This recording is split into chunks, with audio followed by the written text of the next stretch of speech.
Assalamualaikum warahmatullahi wabarakatuh. Berjumpa kembali dengan kami dalam acara Tausiah bulan Ramadan 1445 Hijriah di SMK Negeri 2 Kota Probolinggo.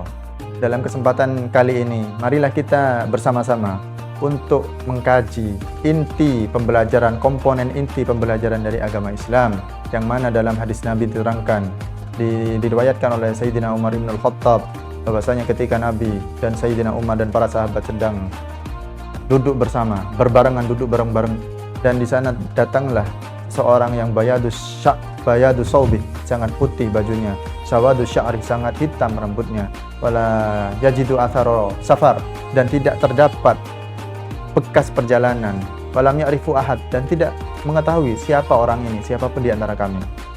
Lah, orang tersebut menanyakan ma huwal Islam wa ma huwal iman wa ma huwal ihsan. Kemudian Nabi menjawab, al-Islam an tasyhada ilaha illallah wa anna Muhammadar Rasulullah wa tuqimus shalah wa tu'tiyaz zakah wa tasumur ramadan wa tahajju ila baitillah man istata'a ilaihi sabila.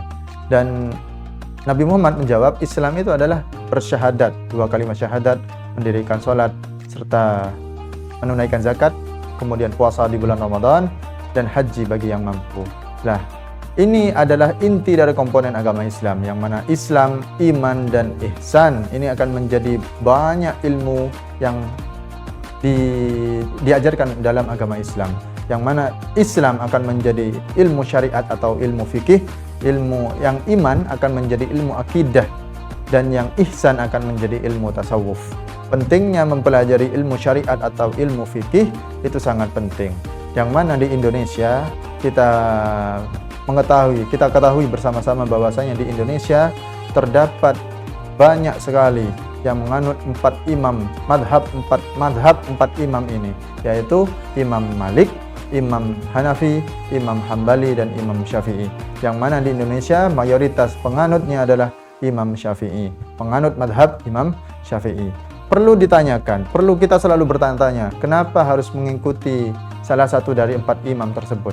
Kenapa kita penting untuk mengikuti salah satu madhab imam tersebut?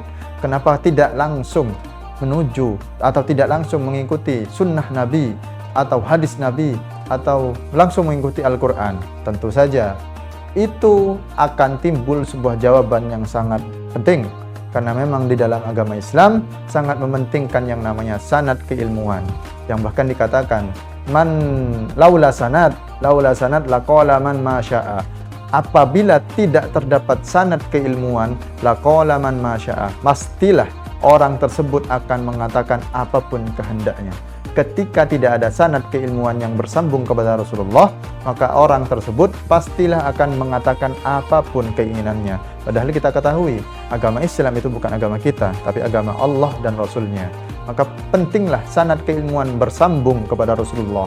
Orang ini belajar kepada siapa, gurunya belajar kepada siapa, dan kepada siapa, hingga akhirnya bersambung kepada Rasulullah. Bahkan kita penting untuk mengetahui sanad keilmuan seseorang. Maka dikatakan oleh Imam Malik untuk mempelajari fikih, untuk mempelajari ilmu syariat agama, itu pernah dikatakan oleh Imam Malik. Imam Malik pernah mengatakan, man tafaqqaha wala tasawwafa walam tasawwafa faqad tafassaqa. Barang siapa yang belajar ilmu fikih tapi tidak mau belajar ilmu tasawuf, maka dia akan menjadi orang yang fasik. Orang fasik adalah orang yang selalu gemar untuk melanggar peraturan Allah, gemar untuk bermaksiat kepada Allah, padahal dirinya tahu hukum-hukum dari perbuatan tersebut. Dan Imam Malik meneruskan, waman tasawwafa wala tafaqqaha walam tafaqqaha faqad tazandaqa. Barang siapa yang belajar ilmu tasawuf tapi tidak mau belajar ilmu fikih, ilmu syariat tentang bagaimana tata cara beribadah setiap harinya, faqad tazandaqa, maka dia telah menjadi kafir zindik. Kafir zindik adalah orang yang merasa dirinya masih beragama Islam, tapi sebenarnya dia telah menjadi seorang yang kafir. Wal'iyadzubillah, na'udzubillah. Kafir zindik seperti itu. Orang yang bahkan ada yang mengatakan bahwasanya kafir zindik adalah kafir yang menyembunyikan kekafirannya di dalam keislamannya. Itu adalah kafir zindik. Dan Imam Malik meneruskan, wa man jama'a bainahuma faqad tahaqqaqa. Dan barang siapa yang mau belajar keduanya, ilmu tasawuf dia pelajari, ilmu fikih dia juga pelajari juga, maka dia akan menjadi orang yang hakikat. Faqad tahaqqaqa, orang yang akan menjadi hakikat. Karena di dalam agama Islam kita itu mengenal akan bagian derajat orang Islam, yaitu menjadi syariat terlebih dahulu, kemudian tirakat, kemudian hakikat, kemudian jadilah ma'rifat billah. Karena memang kita masih ada dalam tingkatan ma'rifat, tingkatan syariat, maka kita wajiblah untuk kita untuk belajar bagaimana tata cara kita beribadah setiap harinya, yaitu belajar ilmu fikih. Karena dalam agama Islam kita mengenal bahwasanya ilmu dalam agama Islam itu terbagi menjadi dua. Yang pertama ilmu furudul ainiyah dan yang kedua furudul kifayah.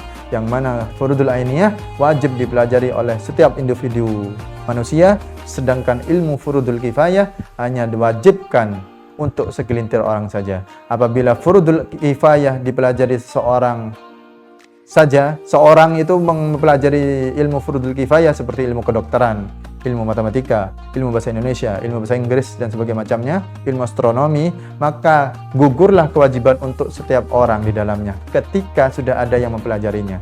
Tapi ketika furudul ainiyah itu adalah ilmu yang wajib dipelajari oleh setiap orang. Maka setiap individu wajib untuk mempelajari ilmu tersebut. Apa itu furudul ainiyah? Ilmu yang membahas tentang apapun kewajiban kita sebagai hamba Allah, yaitu bagaimana tata cara kita sholat, bagaimana tata cara kita berwudu, bagaimana tata cara kita berzakat, apa yang harus dikerjakan ketika sedang haid, apa yang dilarang ketika sedang haid. Itu adalah ilmu furudul ainiyah. Maka kita wajib untuk mempelajarinya. Itu termasuk dalam ilmu fikih, yaitu ilmu tentang bagaimana tata cara kita beribadah setiap harinya. Maka penting untuk kita untuk belajar ilmu fikih, terutama di dalam bulan Ramadan seperti ini. Bagaimana tata cara kita berpuasa dan apa yang membatalkan puasa, ketika kita haid, nifas, apa yang harus kita lakukan, dan bagaimana cara mengqadha. Itu semua dibahas dalam ilmu fikih. Maka dalam kesempatan bulan Ramadan ini, marilah kita perbanyak ilmu, belajar bersama-sama, karena memang belajar itu termasuk ibadah di dalam agama Islam. Bahkan orang yang belajar itu dianggap sebagai orang yang sedang berperang melawan kebodohan.